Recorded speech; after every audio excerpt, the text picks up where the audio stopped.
Selamat siang. Dengan Bapak siapa? Arbenso. Saya mau izin wawancara tentang seputar usahanya, Pak ya. Dari mana? Dari Universitas Pamulang. Saya mahasiswa Teknik Informatika, mata kuliahnya kewirausahaan, Pak. Disuruh tanya tentang seputar usaha Bapak. Nama saya Bayu ya, Pak.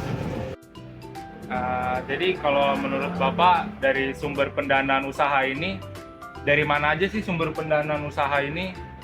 Dan bagaimana Bapak bisa memilih sumber pendanaan tersebut?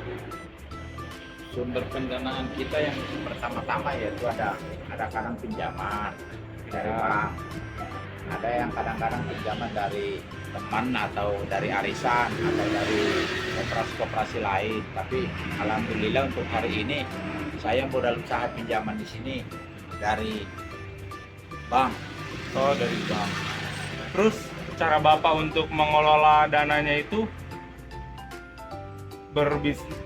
operasional bisnis Bapak itu berjalan lancar nggak? Puji Tuhan lah, memang lancar. Oh, lancar ya. Terus pendapat Bapak ini tentang menggunakan modal dari utang bank itu untuk mengembangkan usaha, keuntungannya apa aja, terus resikonya apa aja? Kan Bapak dari tadi sumber dananya kan dari bank. Menurut Bapak keuntungannya apa dan resikonya itu apa? Kalau keuntungan yang pertama yang kita dapat dari bank itu, kita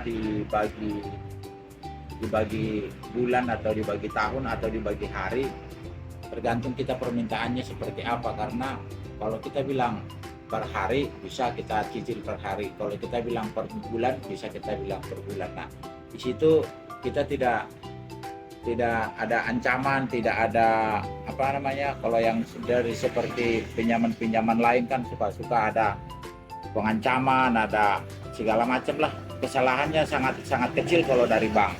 Nah, itu yang paling utama yang kita dapat. Kalau resiko yang kita dapat dari Pinjaman dari bank, saya rasa tidak ada. Bunga relatif rendah. Oh, iya. Berarti kalau dari bank itu resikonya sangat minim ya? Ketimbang kayak pinjol-pinjol gitu berbahaya ya? Iya. Oke. Terus kalau Bapak itu mengelola modal tetap dalam bisnis Bapak, gimana caranya biar efisien dan produktivitas? Kalau keefisienan itu kan kita kan sebenarnya berdagang begini kan ada jasa, ada yang lain gitu. Sebentar ya. Oke. Pak. Sampai bagaimana Bapak cara mengelola modal tetap menjadi lebih efisien dan produktivitas?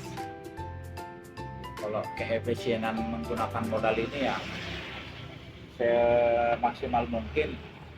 Begitu barang sudah laku, kita harus langsung belanjakan kembali, itu keefisienannya. Jadi kita tidak pakai numpuk-numpuk ada uang di kotak kita.